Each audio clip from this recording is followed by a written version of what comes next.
aquellos que no están acostumbrados a hacerlo, aunque sea un poquitito. Uy, a mí me tocó esto, a mí me llamó la atención esto, y voy a participar, aunque sea para decir esto y esto otro, ¿sí? Eso es bueno para irnos soltando y poder ir haciendo la obra del Padre, ¿sí? Este es el versículo lema que tenemos.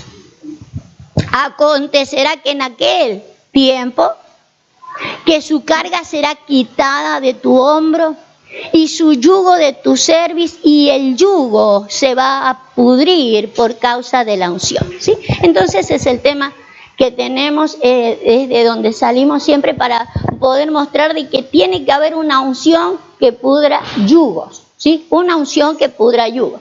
Así que yo quiero mirar, voy a salir de una de las cosas que estuvimos mirando, uno de los puntos que estuvimos mirando con Estercita el día sábado, con la maestra Cecilia ahí y la diaconisa Nancy en la radio. Una de las partes que estuvimos tocando fue esto. Sí, voy a salir de 2 Corintios 6:14, porque necesitamos entonces aprender a ver yugos y romperlos. Según dice la Escritura, es la unción la que lo va a pudrir. O sea que se necesita un tiempo, porque no dice quebrar, dice podrir. Y para que se pudra, pero va a haber que echarle bastante agua, algo que lo haga que se pudra, ¿sí? Entonces la idea es que se vayan pudriendo algunas cosas, y me gustaría entonces salir de acá, porque un yugo es aquello con lo que andamos, ¿sabes? Y nosotros tenemos que aprender a ver cómo andamos y cómo caminamos, ¿sí? Fíjese, voy a tomarme de este versículo, por un lado, no solo para hablar de los yugos desiguales o los yugos que no nos corresponden, sino para aclarar algunos conceptos, porque con este versículo, por ejemplo, nos quedamos siempre pegados de que yo no puedo andar con uno que no cree en Dios. ¿O no se queda pegado con eso cada vez que usted lee ahí? Uno dice, no voy a andar con los que no creen en el Señor, voy a andar... Si nosotros tomáramos ese versículo desde esa óptica, nadie se convertiría. Porque ¿cómo se convierte uno que no cree en Dios? ¿Cómo se convierte?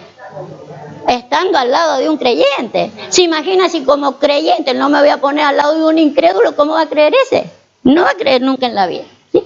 Entonces, de hecho, no tiene que ver con eso específicamente de lo que está hablando el apóstol Pablo. Así que por ahí lo que vamos haciendo, aclarando algunos conceptos mal interpretados, ¿sí? Mal interpretados. Quiero mirar esto entonces.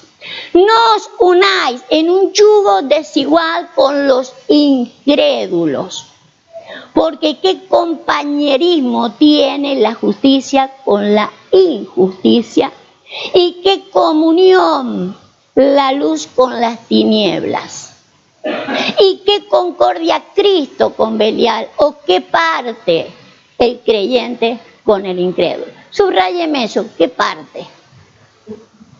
¿Qué parte tengo yo con el incrédulo? Quiero que se saque de la idea de que usted no puede andar con una persona que no cree, porque si la persona no cree, necesita creer. Y para que una persona crea, se tiene que valer sí o sí de un creyente. Pero lo que tengo que aprender a ver de que quién manejaría ese llevar, o sea, diría la Escritura, se conviertan ellos a ti y no tú a ellos. O sea, si alguien va a manejar la idea del yugo, que sea yo la que manejo la línea de para dónde vamos, ¿sí? Pero quiero mostrarle otra cosa. Ahí dice, ¿qué parte? O sea, ¿qué porción tiene el creyente con el incrédulo? Hay un yugo ahí, del cual dice el apóstol Pablo de que nosotros tenemos, ¿qué yugo podemos tener? Póngalo de nuevo que está más arribita. No unáis en un yugo con los incrédulos. ¿Sabe que nosotros podemos llevar un yugo con la incredulidad? De eso quiero hablar. Un yugo con la incredulidad. ¿Cómo usted podrá decir, bueno, pues si yo creo, yo no llevo un yugo con la incredulidad? Sí. Yo quiero mostrarle que llevamos un yugo con la incredulidad. Y el apóstol Pablo dice, ¿qué parte? ¿Qué porción tiene un incrédulo con la incredulidad? No le pega a un creyente tener parte con la incredulidad. Y puede ser, claro que sí puede ser. Podemos tener parte con la incredulidad y de allí nos quiere sacar el Señor. Si hay algo que quiere hacer es pudrir ese yugo. Quiero mostrarle una cosa. Lléveme a 1 Timoteo 1:13. ¿Qué parte tiene el creyente con la incredulidad? ¿Qué parte tiene la luz con las tinieblas?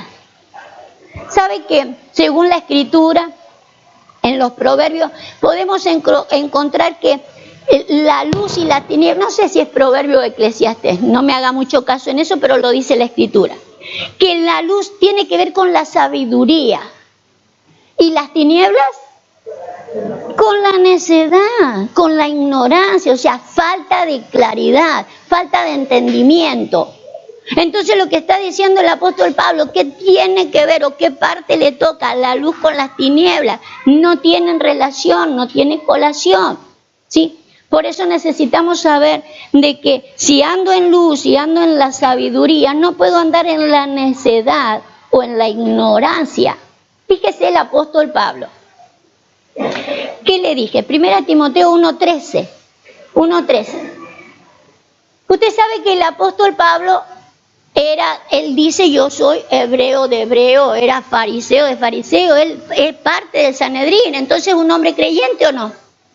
Claro, era un hombre creyente, un judío creyente, cree en Dios, sin embargo, fíjese cómo él habla de sí mismo. Habiendo yo sido antes blasfemo, perseguidor e injuriador, mas fui recibido a misericordia, porque lo hice por ignorancia en incredulidad. Fíjese todas las cosas que él hace en incredulidad. Quiero que mire la posición de una persona creyente e incrédula. ¿Es creyente? Cree en Dios. Pero es incrédula en la operatividad que Dios estaba haciendo en ese tiempo. Dios está haciendo cosas y esas cosas que Dios está haciendo, su Dios está haciendo en ese tiempo, él por ser un incrédulo se transforma en un blasfemo, perseguidor e injuriador por ignorancia. Por ignorancia. En vez de tener toda la luz, tiene sus tinieblas, ¿sí? Y está mezclando al creyente con el incrédulo. Se le rompió ese yugo a Pablo. Se le rompió. La unción pudrió el yugo que Pablo llevaba. Esta es una posición en la que en su momento Pablo estuvo en un yugo mal llevado. Un creyente con incredulidad. ¿Dónde se ha visto eso? Pero había que romper ese yugo. ¿Sabe qué? Fíjese que todo Israel está en esa posición. Póngame Romanos 11:23. Pero a él se le dio esta gloriosa oportunidad. Fíjese cómo dice ahí. Y aún ellos, hablando de Israel, si no permanecieron en incredulidad, si no permanecieren en incredulidad, serán injertados, pues poderosos es Dios para volverlos a injertar. ¿Sí? El contexto dice, y mira a un olivo, y dice que Israel fueron ramas desgajadas del verdadero olivo, de la verdadera unción. Fueron desgajados, y dice que los gentiles, como un olivo silvestre, fueron injertados.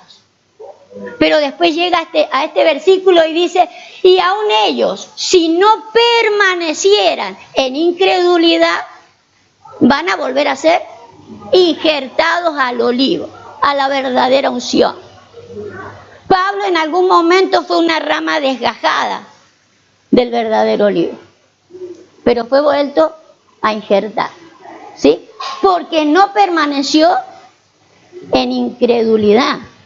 Él estuvo en incredulidad, y no quiero que pierda la idea de lo que hace la incredulidad. Nos pone blasfemo, injurioso, Hablamos cosas que no entendemos, hablamos mal de lo que no entendemos, y eso por ignorancia y en incredulidad.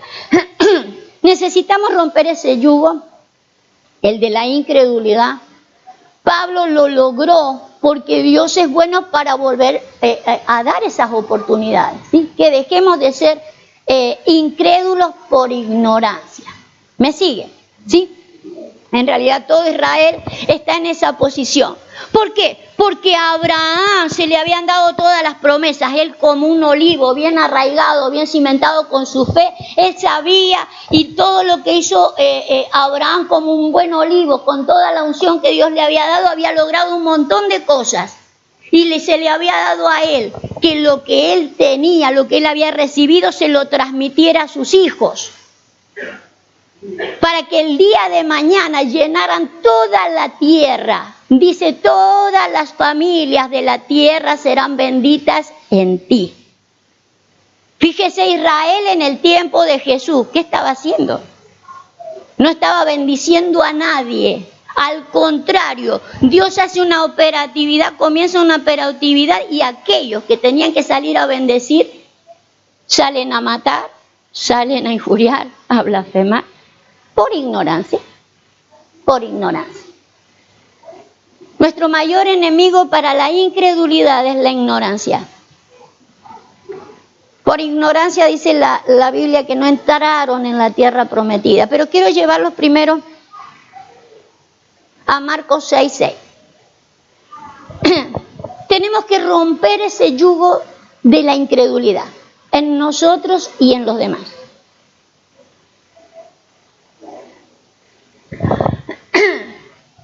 Dice, está hablando el Señor Jesús, dice, y estaba asombrado de la incredulidad de ellos, y recorría las aldeas de alrededor enseñando. Es una situación donde él dice, llega a Nazaret, donde él se ha criado. ¿Sí? Lo dice en el contexto, si lo sube un poquitito. Donde él se ha criado. Entonces la gente, a ver, vamos a leerlo para que vea cómo dice. Dice, mas Jesús les decía, no hay profeta sin honra, sino en su propia tierra y entre sus parientes y en su casa. Y dice, y no pudo hacer allí ningún milagro, salvo que sanó unos pocos enfermos poniendo sobre ellos las manos. Sanó a unos pocos enfermos, pero no pudo hacer un milagro. O sea que él pretendía no sanar enfermos allí, pretendía hacer cosas más grandes, más grandes. No lo pudo hacer en su ciudad, ahí él se había criado, no nació ahí, pero ahí se crió. Todo el mundo lo conocía, es el hermano de, el hijo de, el hermano de. Y entonces el Señor saca esto y dice, en realidad, no se puede hacer, verso 4, no hay profeta sin honra, sino en su propia tierra, entre sus parientes y en su casa. ¿Sabe que la obra que nosotros tenemos que hacer, la tenemos que hacer en el territorio donde estamos? La tenemos que hacer entre nuestra familia, entre nuestros parientes. Pero fíjese qué difícil se comienza a hacer. Se pierde la honra, pero es que él buscaba honra, no buscaba que le creyeran. Buscaba que le creyeran. No le creía, no pudo venir a hacer el milagro que él quería hacer en ese lugar. Pudo sanar a algunos desesperadillos ahí que decían, ay, yo con este dolor no puedo andar más. Y fue sanado por la desesperación de la sanidad. Pero no pudo hacer lo que él tenía que hacer en ese lugar. No pudo establecer lo que él tenía que establecer. Ahora, pregunto, ¿tenía unción el Señor? ¿Quién podría negar de que tenía unción él? Él de hecho era la unción caminando. La unción caminando, y sin embargo, con toda la unción, no pudo hacer allí por incredulidad. ¿A qué le echa mano él? Fíjese, él va a la ciudad, o sea, va al lugar. No se imagine solo una ciudad. Imagínese aquello donde que el Señor quiere transformar. y que no se lo reciben porque no le reconocen la unción. O sea que la unción no es algo que dice, mira, viene chorreando aceite. Y sin embargo, más unción que él. No lo pudo hacer por medio de por la incredulidad, incluso de tal manera que, mire, para asombrarlo al Señor, se quedó asombradísimo, que no pudiera él, con la unción que tenía, podrir los yugos que había ahí. No pudo ahí hacer ningún milagro. Volvamos al versículo que teníamos al principio. Estaba asombrado de la incredulidad de ellos y recorría las aldeas de alrededor enseñando. Se fue de la ciudad y empezó a recorrer las aldeas que estaban alrededor. ¿Sabe qué veo yo? Que los empezó a rodear. Los empezó a rodear, pero ya no para hacer el milagro, sino para enseñar. Esta gente es que vivía en la ignorancia. Donde hay ignorancia. Pablo dijo, yo estuve en incredulidad por ignorancia. O sea, la ignorancia nos hace incrédulos. O sea que hay algo que yo necesito, es comenzar a saber. ¿Qué parte tiene el creyente con el incrédulo? ¿O qué parte tiene la luz y las tinieblas? ¿Qué parte? No tienen la misma parte. No comparten lo mismo. Por eso es necesario que nosotros compartamos las mismas cosas, pero también ayudarla a compartírselas a los demás. Jesús rodea esa tierra enseñando en todas las aldeas. Cosa que eso que él iba enseñando se propague en algún momento y llegue hasta la misma ciudad. Y la misma ciudad se le rompa. ¿Sí? Se le vaya rompiendo los yugos de incredulidad. Se vaya pudriendo. Se tiene que ir pudriendo. Aquello que me lleva con la ignorancia se tiene que pudrir. De hecho, todas esta gente conocen a Dios, pero no conocen lo que Dios quiere hacer. Hay una diferencia entre conocer a Dios y lo que Dios quiere hacerlo, la manera en que Dios quiere hacerlo, la forma en que Dios va a usar a alguien para venir a transformar algo para que yo después transforme a otro. Fíjese, vamos a mirar Marcos 9:24. Jesús no se quedó con que, uy, esta gente me asombra, qué incrédulo, me voy de acá. No dijo, me asombra la incredulidad y me voy. Lo que hizo fue rodearlos de enseñanza alrededor. Comenzó a enseñar alrededor para que la enseñanza llegara en algún momento. Cuando nosotros vemos un incrédulo, cualquiera sea su incredulidad, lo que va a haber que hacer es rodearlo para que crea. La idea no es este me asombra con lo incrédulo, mejor lo dejo y me voy. Fíjese que acá encontramos un caso, Marcos 6:6. ¿Le dije? Va. Marcos 9:24. Dice, e inmediatamente el padre del muchacho clamó y dijo, creo. ¿Y qué más dijo? Ayuda. Creo, pero ayúdame porque necesito creer más. Soy un creyente, pero necesito creer más. Jesús sabía, lo asombró la incredulidad, lo asombró de que no podía hacer más de lo que él vino para hacer. No pudo hacerlo, pero no se quedó con decir, no, acá no puedo hacer nada, mejor me voy. No, hay que ayudarlos. La propuesta es ayudar, pero la propuesta es llevar a que la gente pueda decir, ayúdame también. No se puede ayudar a nadie si no se deja ayudar. Yo te puedo decir, ¿te ayudo a levantar? No, déjame, ya me levanto solo. Bueno. Y te vuelvo a intentar y te vuelvo a agarrar, pero lo que necesitamos es que la gente pida ayuda. Ayúdame a creer, me cuesta creer. Fíjese el potencial que había en Pablo, no se lo podía dejar a Pablo como un incrédulo. Viene el Señor Jesús y se le atraviesa en el camino y dice, hay que ayudarlo. Hay que ayudarlo con la incredulidad. Es la postura que tenemos nosotros. El caso que estamos leyendo acá donde este padre dice, creo, pero ayuda a mi incredulidad. Jesús le acaba de hacer la propuesta de creer, pero sabe que en el contexto, ustedes lo pueden leer en la casa, la historia dice que es de un muchacho que dice que a veces caía en el agua, a veces en el fuego, a veces en el agua, a veces en el fuego. Vienen los discípulos a querer liberarlo y no pudieron liberarlo. Entonces viene Jesús, le dice, no hemos podido liberar al muchacho. ¿Y sabe lo que le dice Jesús? A ver, póngalo, está en el verso 19. Dice, respondiendo él les dijo, generación. ¿Cómo le dijo?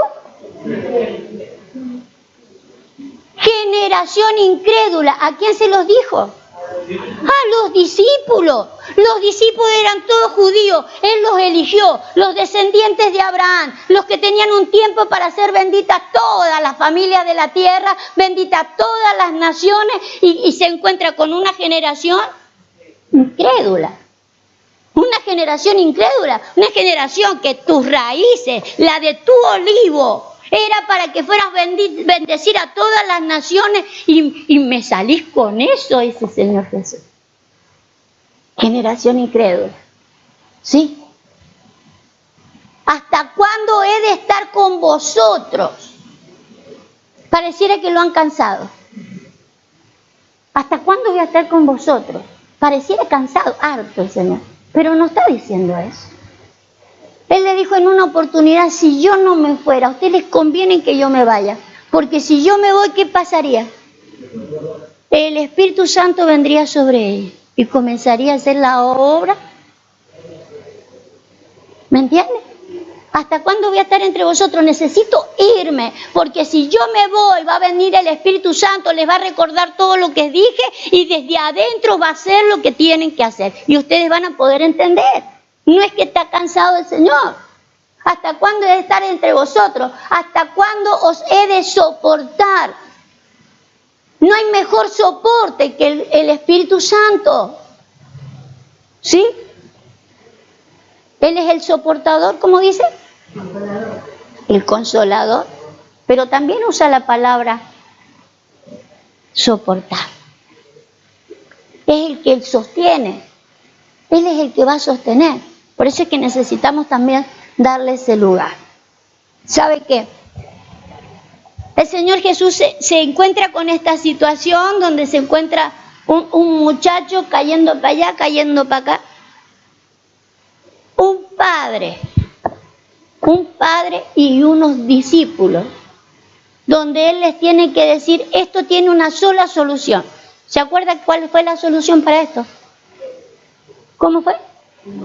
Ayuno y oración. Esto no va a salir si no es... Pero eso no iba a salir solo con ayuno y oración, ¿en el muchacho o en todos? Esto se necesitaba ayuno y oración para liberar al chico, para que ellos estuvieran bien fortalecidos para liberarlo, para que saliera la incredulidad y que el papá se pusiera las pilas. ¿Sabe que al padre le pregunta desde cuándo le pasa esto al muchacho? Porque eso le podría pasar desde que va al instituto. No, desde chiquito ese que le pasaba. Entonces la culpa la tenés vos. No le dijo la culpa la tenés vos. Pero prácticamente se lo dejó con la pregunta. ¿Desde cuándo? Desde niño. Desde cuando estaba en tu control. Desde donde mamó de vos, esto de que a veces en el fuego con una pasión terrible y a veces en el agua que, o como quiera ver el fuego y el agua, mírenlo como quiera. Yo lo he visto de varias maneras, otro día nos ponemos a estudiar el agua y el fuego. Pero que a veces estoy con una manera y a veces de otra. A veces con un carácter y a veces con otro. A veces con una disposición y a veces con otra. A veces con unas ganas que me sobrepasan y otras veces... Al muchacho hay que sacarlo de esa situación. Pero el Señor Jesús los hace ver a todos en esa posición. Por un lado, los discípulos, generación incrédula, no han podido hacer la tarea, pero también se lo hace ver al Padre.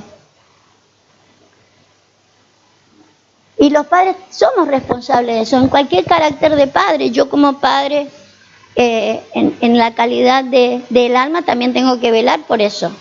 Yo no puedo permitir que mis hijos en la fe, sí, a veces tengan una fe que se quieren comer el mundo y otras veces se decaigan en la fe. Pero eso se puede haber mamado de los papás biológicos. Claro. Eso se mama. Nosotros impartimos siempre, cuando hablamos y cuando no hablamos. Los niños miran. Los niños aprenden de nosotros. Y aprenden más de lo que ven, de lo que se dice. Naturalmente. ¿Me entiendes?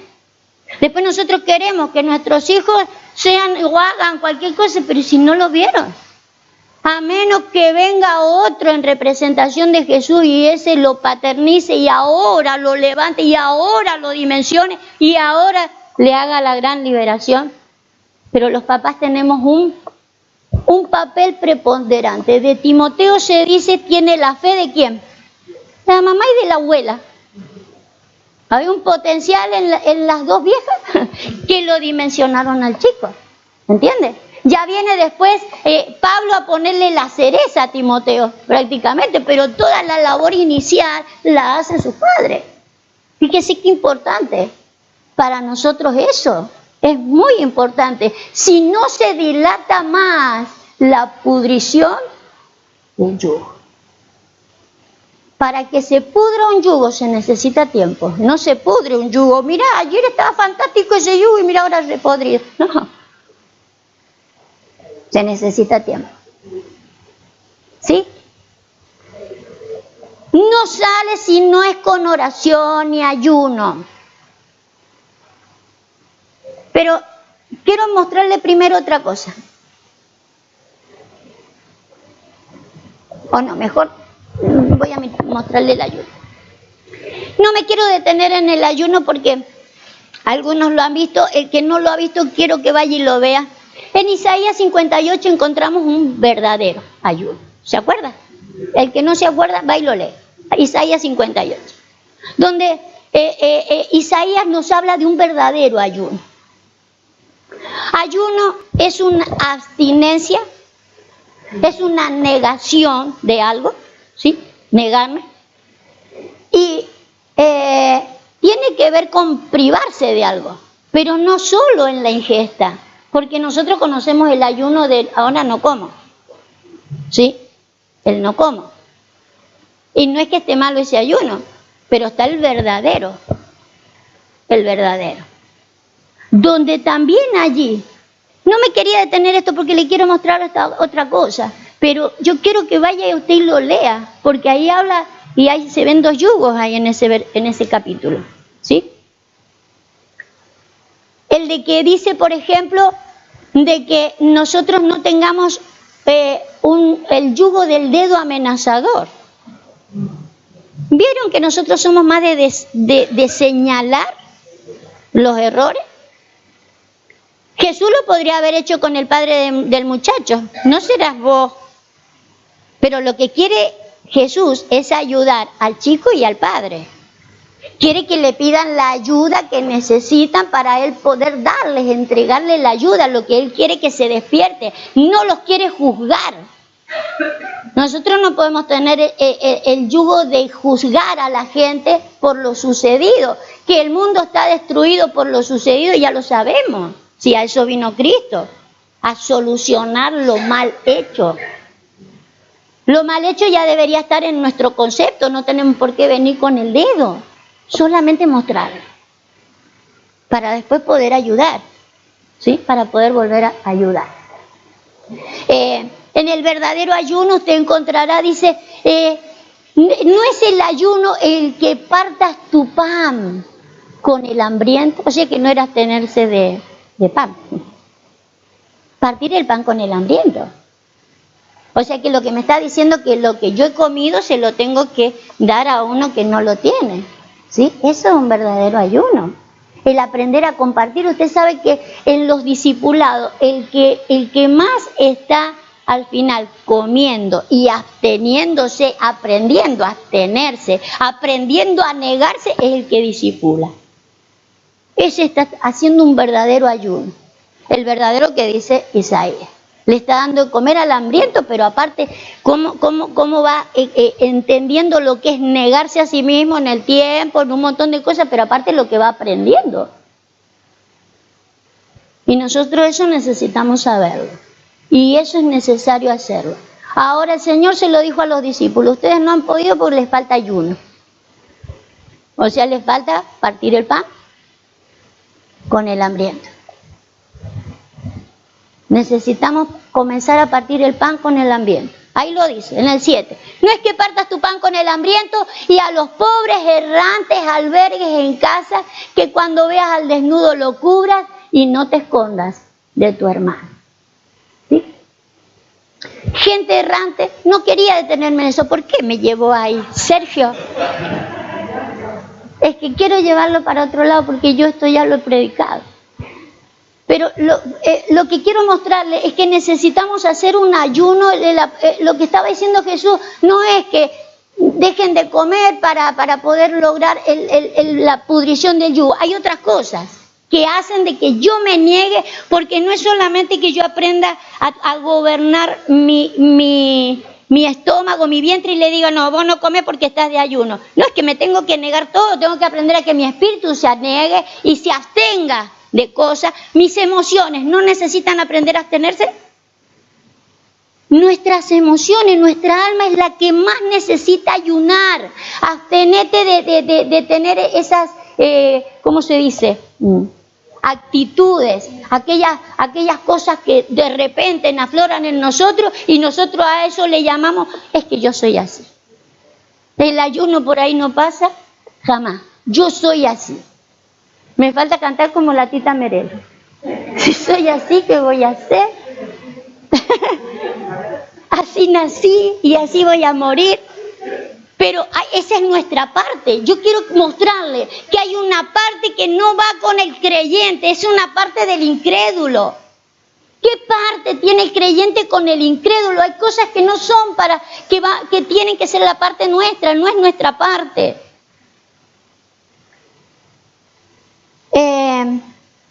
Vamos a ir a Marcos 16. Yo quiero que en eso se meta allí con el ayuno y la oración, pero entendiendo lo que es justamente un verdadero ayuno, lo que es una verdadera oración, un clamor. Vamos a ir a Marcos 16, 14. Fíjese que los discípulos al final se transformaron en los más incrédulos, pero justamente el Señor vino para eso, no para... Dice, finalmente se le apareció a los 11, estamos hablando de resucitados, estando ellos sentados a la mesa, y les reprochó su incredulidad y dureza de corazón, porque no habían creído a los que les habían visto resucitar. No, no le habían creído a los que le habían visto. Habían otros que habían dicho, hemos visto al Señor, y ellos no le creyeron. Fíjese, le molestó al Señor la incredulidad. ¿Por qué no creíste al que me vio? Si algunos me vieron, ¿por qué no lo creíste? No te dije que iba a resucitar. Resucitar para nosotros no es solamente aquel glorioso día prometido por el Señor, como dijo Marta en alguna oportunidad. Sí, yo sé que resucitaremos en el día postrero. No, hay un levantamiento del creyente. Hay una resurrección en el creyente. Tiene que haber una resurrección en el creyente. Lo que hemos experimentado con el bautismo, que de hecho ayer tuvimos un bautismo glorioso, un tiempo lindo con aquellos nuevos que se van bautizando. Muero en Cristo y resucito. La cuestión no es solamente morir, me muero a esto, me muero a aquello, me muero acá, me muero para allá, pero ¿y resucitar cuándo? Tiene que haber un levantamiento en nuestras vidas.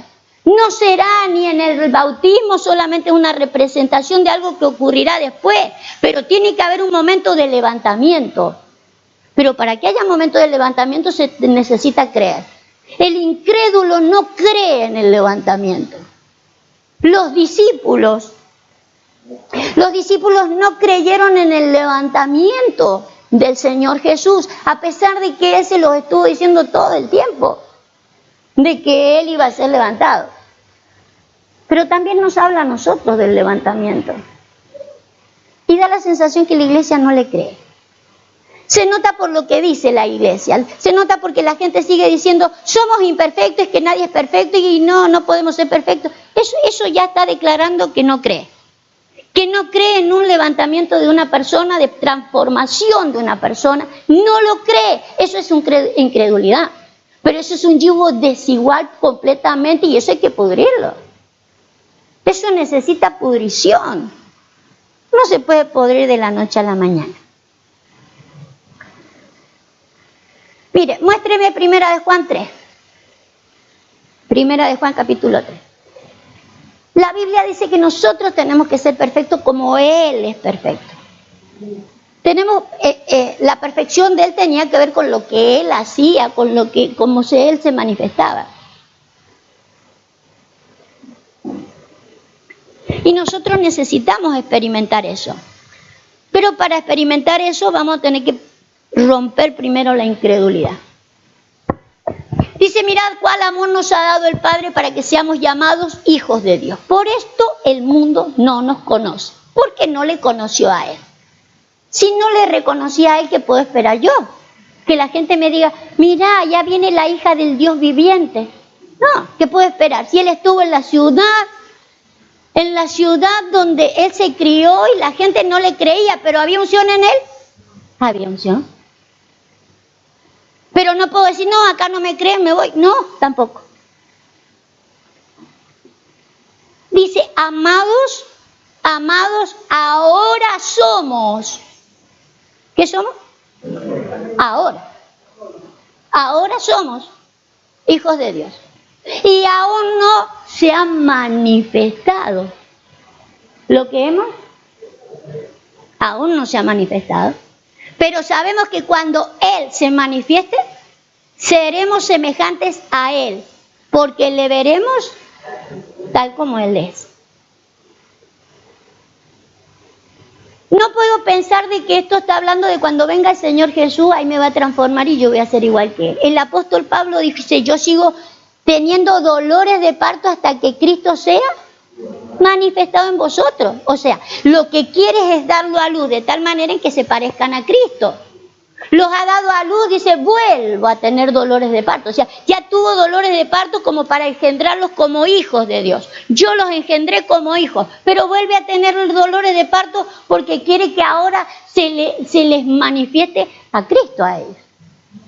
Vuelvo a tener dolores de parto hasta que Cristo se ha manifestado. O sea, no deja su carrera, no deja su tarea, porque lo que quiere hacer es parir cristitos. Y dice, seremos semejantes a Él. Versículo que sigue. Y todo aquel que... No, allá arriba, el 3. Y todo aquel que tiene esta esperanza. ¿Qué esperanza? ¿Qué esperanza? La de la manifestación. Ahora soy hijo, pero tengo que tener la esperanza de la manifestación, que se me manifieste el ser igual a Él. Todo aquel que tiene esta esperanza en Él se purifica a sí mismo como Él es puro. ¿Sí? Entonces, si hay algo que tenemos que hacer, tiene que ver con esta purificación que tenemos que hacer. ¿Sí? Nosotros cada vez que hemos hablado de purificación, vemos solamente aquellas cosas que tienen que ver con el cuerpo, ¿no? Y sí, usted sabe que Jesús era puro completo, sus 3 partes era pura. Pero nosotros tenemos que purificar o hacer más puro también nuestra manera de pensar. tenemos mucha mezcla en nuestra manera de pensar. Tenemos yugo el creyente con el incrédulo, en una misma mente, en un mismo sentir. Tengo al creyente y al incrédulo. Creo en Dios, pero no termino de creerle en Dios. Entonces yo necesito romper ese yugo, porque lo que me está arrastrando el creyente, a donde me está arrastrando el creyente, el incrédulo no quiere ir. Y si no, el incrédulo me está llevando para otro lado. El incrédulo siempre se va a quedar en la postura en la que estuvieron los discípulos. Nosotros no hemos podido, vos lo podés hacer, pero nosotros no podemos. No.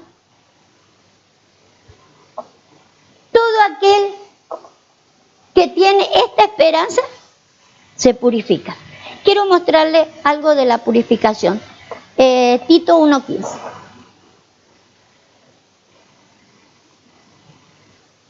Necesitamos purificar nuestro entendimiento, más puro, más limpio. Eso tiene que estar más limpio, porque no podemos entender, no podemos creer las cosas más puras.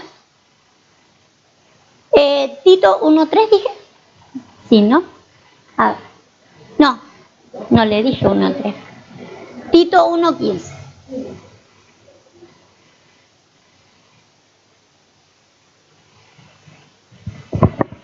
Dice, todas las cosas son puras para los puros, mas para los corrompidos e incrédulos nada les es puro, pues hasta su mente y su conciencia están corrompidas. ¿Qué es corrompido?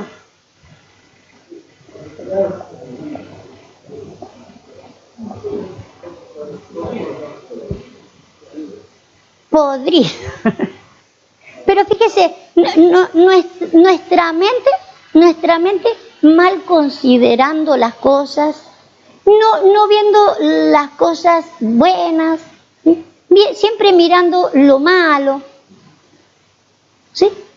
Sin embargo, dice que para el puro todas las cosas son puras, pero junta al corrompido con el incrédulo.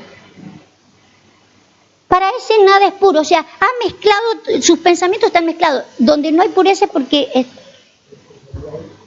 hay mezcla. Mezclamos las cosas, ¿sí?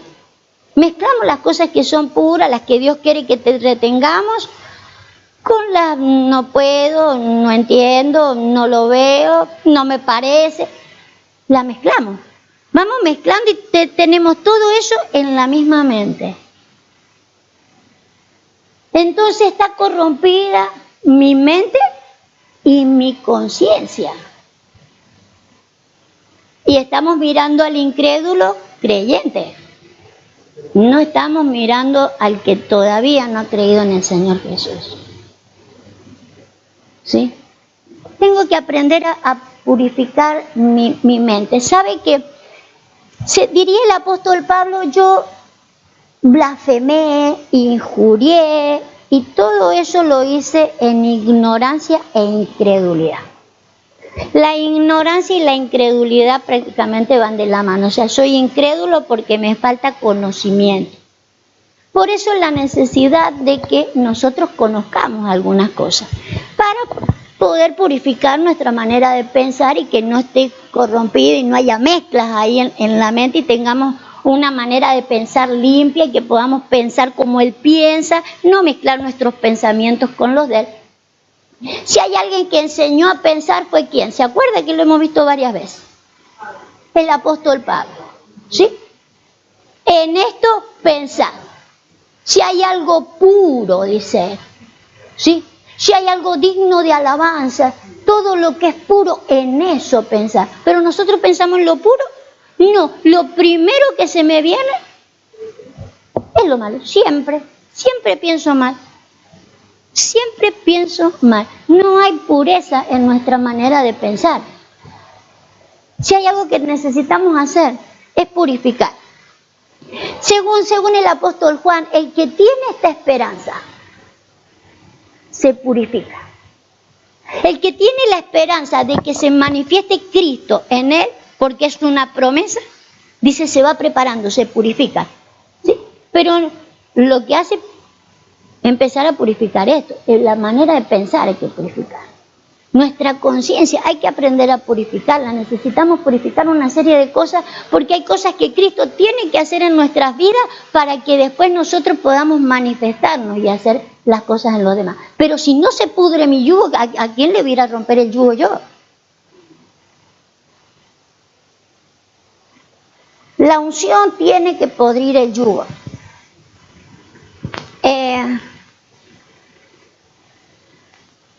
La Biblia dice que vamos a ponerlo ese versículo, Romanos 3:3, nuestra incredulidad no hace nula, no la hace nula, como dice. ¿Qué pues?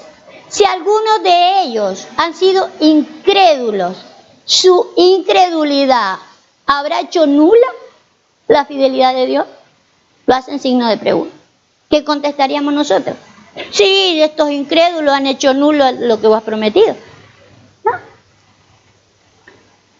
¿Quién puede hacer nulo lo que Dios ha prometido? Dios lo ha prometido y Él hará. Lo que nosotros tenemos que ocuparnos entonces, ¿qué es lo que vino justo a hacer el Señor Jesús? Viene justamente a empezar a purificar desde los discípulos. ¿Sí? Él sabe que de repente se encuentra con discípulos, padres y gente necesitada de asistencia. O sea, se encuentra prácticamente con 3 grupos que necesitan la misma asistencia o distinta asistencia. Uno que cae al fuego y al agua. El otro que no se hace el que no sabe porque cae al fuego y al agua y no se da cuenta de que él lo ha paternizado de cierta manera que ha hecho que el muchacho termine en esa condición. Pero toda una generación de discípulos que no saben cómo asistir la situación. ¿Sí? Entonces todas estas cosas tenemos que recuperarlas porque según el lema que tenemos es la unción la que pudre el yugo. Jesús con toda la unción que tenía no pudo pudrir el yugo de una ciudad por incredulidad. O sea que lo que hay que primero es romper el yugo de la incredulidad. Quiero que me entienda eso. Si no rompemos incredulidad, no se romperán los otros yugos. Pero para que se rompa el yugo tiene que haber unción. Quiero mostrarles algo. A ver si lo podemos lograr entender. Vamos a ir a Levítico.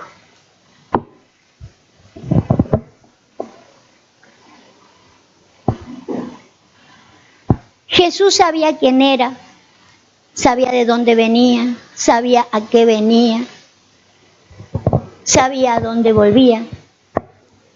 Eso tiene que dejar en nosotros cierta estabilidad. Pero puede que no lo creamos. Una cosa es haberlo oído, una cosa es leerlo y otra creerlo. Creerlo es otra. Él estaba totalmente seguro de quién era, de dónde venía y a dónde iba y a qué venía. Había cierta seguridad en él. Mire, quiero mostrarle algo. Porque nosotros necesitamos pureza. Pureza. Yo no le di el versículo, ¿no? Levítico 24:2, búsqueme primero. Fíjese que cuando hicieron el tabernáculo, hay algo que se pidió. Y dice así, dice, manda a los hijos de Israel que te traigan para el alumbrado aceite puro de oliva, machacada para hacer arder las lámparas. ¿Cómo iban a arder? Continuamente. ¿Qué tenían que traer? De oliva. Dile a los hijos de Israel que traigan aceite puro de oliva, no mezclado. Fíjate que la botella diga puro, extra virgen, extra virgen, gastate lo que sea, pero tráeme el aceite puro. El aceite puro era para que ardieran las lámparas, era para el alumbrado, para que la luz fuera buena, para que la luz fuera clara. Si el aceite no es bueno, la luz no iba a ser la mejor tampoco. ¿Sabe que la Escritura nos muestra de que la lámpara puede ser la Escritura? ¿Sí? Por ejemplo, lámpara a mis pies, tu palabra. Pero no solo eso, también dice la Biblia que lámpara es el espíritu del hombre. ¿Sí? El espíritu del hombre es una lámpara. Una lámpara que tiene que tener este aceite puro, unción pura. La del espíritu, ¿sí? La del espíritu. Una unción pura. Cristo lo que tenía era una unción pura, porque sabía él de qué olivo era. Si era del olivo de la tierra, dice, soy hijo de Abraham. Pero es más, yo sé que soy antes que Abraham, soy. ¿Sabía él eso? Él sabía de que era una rama de Abraham, que él era la simiente de Abraham prometida al planeta para bendecir a todas las familias de la tierra. Había una seguridad en él, pero esa seguridad se la tenía que establecer a los otros. ¿Qué hacía él solo?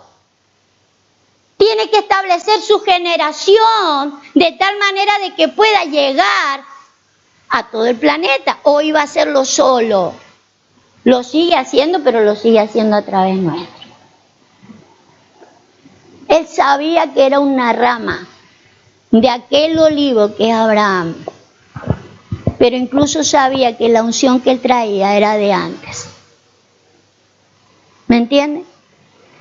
Pero nosotros, si bien podemos ser una rama injertada de un olivo silvestre en la planta de Abraham por la fe, la Biblia dice que nosotros somos de antes. ¿Sí? Escogidos antes para hacer la tarea. Entonces, ¿la unción la traemos o no la traemos? La traemos. La unción está adentro. La más pura es la que está adentro. La más pura es la que me hace consciente y me confirma en la fe quién soy y para qué estoy. Para que yo pueda hacer la obra, para que pueda hacer la tarea, pero si no lo creo, no lo puedo hacer. Pero la unción está adentro. El puro está adentro, está en el espíritu. Y ese es el que no podemos sacar, el olivo puro. Fíjese en el verso 7, diga puro. Tengo que lograr purificarme a mí mismo, pero el puro está adentro.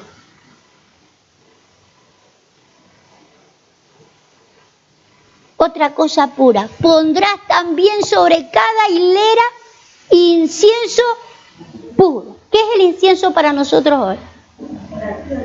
Las oraciones de los santos son figura del incienso. Pondrás también sobre cada hilera incienso puro.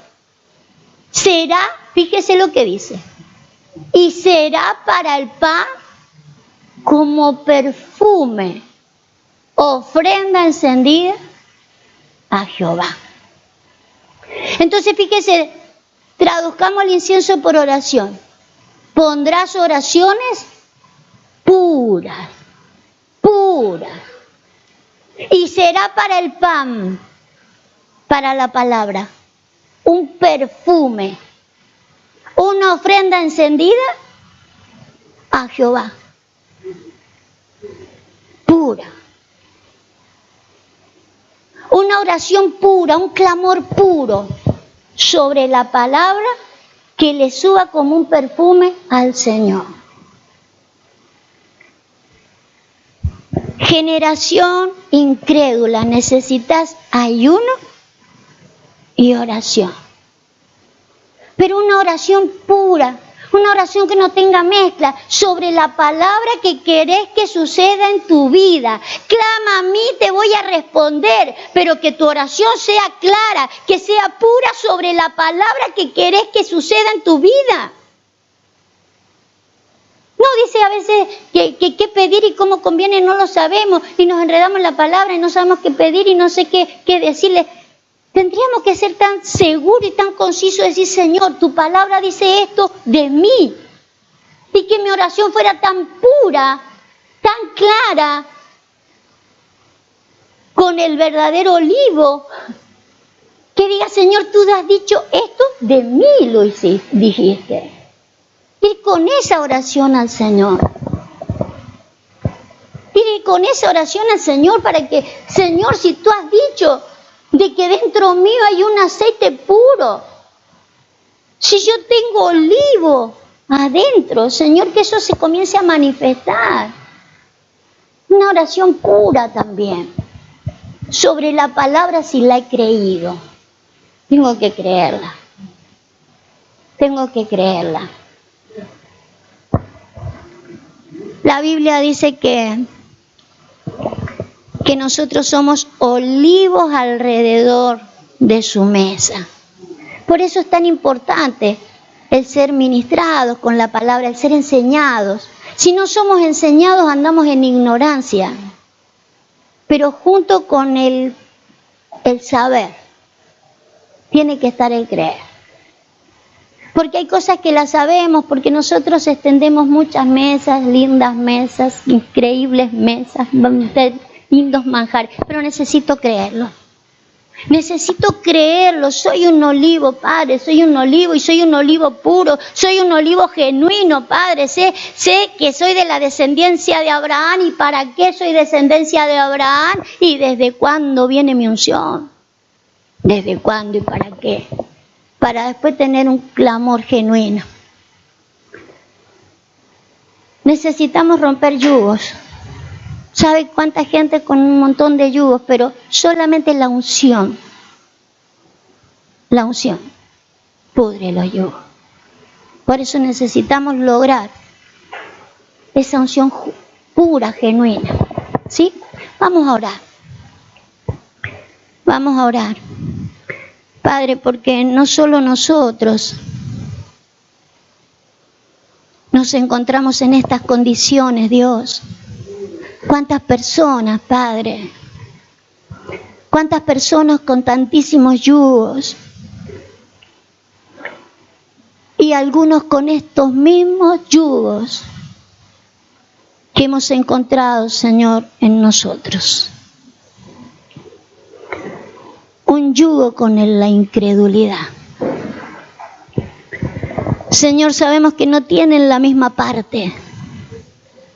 Tu palabra dice que Israel salió de Egipto, un pueblo creyéndote, pero no tuvo la misma parte de los que entraron. No tuvieron la misma parte por incredulidad. Señor, queremos tu parte. Queremos la mejor parte. Señor, aun cuando se haya retrasado muchas cosas en nuestra vida, vamos a la mejor parte. Queremos la parte tuya, Señor. La parte que tú quieres entregarnos es tu parte. Padre, nos presentamos delante de tu presencia para que podamos provocar primeramente en nosotros, comenzando por el mejor clamor, el mejor incienso, el más puro. Señor, trae una oración más pura a nuestras vidas. El apóstol Pablo dice qué pedir y cómo conviene no lo sabemos. Es el Espíritu el que está clamando e intercediendo con gemidos indecibles aquello que realmente necesitamos. Padre, queremos la pureza. Queremos la pureza para ser semejantes a ti. para manifestarnos como tú. El que tiene esta confianza se purifica a sí mismo. El que tiene esta esperanza se purifica a sí mismo. Padre, yo quiero provocar esta esperanza. Quiero provocar esta esperanza para que podamos lograr el fin. Para que podamos lograr el para qué de todas estas cosas. Tú le prometiste a tu primer olivo plantado en la tierra, Abraham. Le prometiste que en ti serían benditas todas las naciones, que en ti serían benditas todas las familias de la tierra. Señor, queremos que en nosotros sean benditos. Queremos trabajar por esta pureza, Señor. Queremos purificar nuestra manera de pensar. Queremos purificar nuestra mente. Queremos purificar la conciencia, Señor. Ayúdanos a purificarla con tu palabra. Señor, ayúdanos a que cada vez que venga una palabra tuya y que nos cuesta creerla, que sabemos que es segura, que sabemos que es sí y amén porque es tuya, pero que nos cuesta tanto, Señor, abrazarla, hacernos de ella. La creemos, la hablamos y queremos impartírsela a otros, pero no somos capaces nosotros mismos de llevarla a cabo. Padre, queremos purificarnos. Queremos un aceite puro en nuestras vidas. Queremos este olivo puro, Padre, que pueda aclarar nuestro espíritu, que nuestro espíritu esté alumbrado, que tu palabra, Señor, nos ilumine, solamente no nos dé una información, no solamente nos dé un conocimiento. Queremos que nos traiga la claridad a nuestro espíritu. ¿Quién somos? Tú estás levantando una generación, Señor, que pueda cumplir las promesas de Abraham en la tierra. La simiente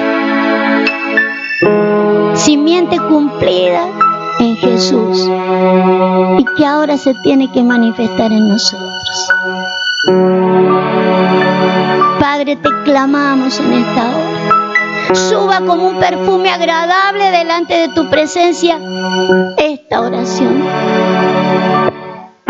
Queremos, Señor, queremos que la unción, Señor, nuestra misma unción, pudra los yugos en nuestra mente, pudra el yugo en nuestra conciencia, Señor.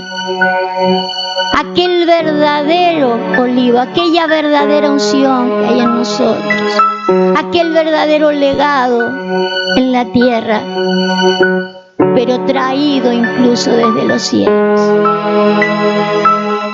Señor, te bendecimos en esta hora. Te bendecimos, Señor, y prometemos, porque no queremos ser de una generación incrédula, porque no queremos ser de padres, Señor, que han impartido tanto a los hijos biológicos como a los de fe. Les ha impartido el poder estar de doble ánimo. Señor, queremos tener firmeza, seguridad en lo que hacemos, en lo que decimos, en lo que queremos ir por delante, Señor, que nada ni nadie estorbe a esto. Trae ese verdadero ayuno, esa verdadera oración que va a podrir primero la incredulidad. Señor, nos plantamos delante de tu presencia, plantados como olivos, para que todas estas cosas sucedan, y sucedan pronto. Dice el Señor, te hago ver las cosas que han de suceder pronto. No las dilates. Pronto. En el nombre de Jesús. Amén. Y amén. Gloria a Dios. Los bendigo.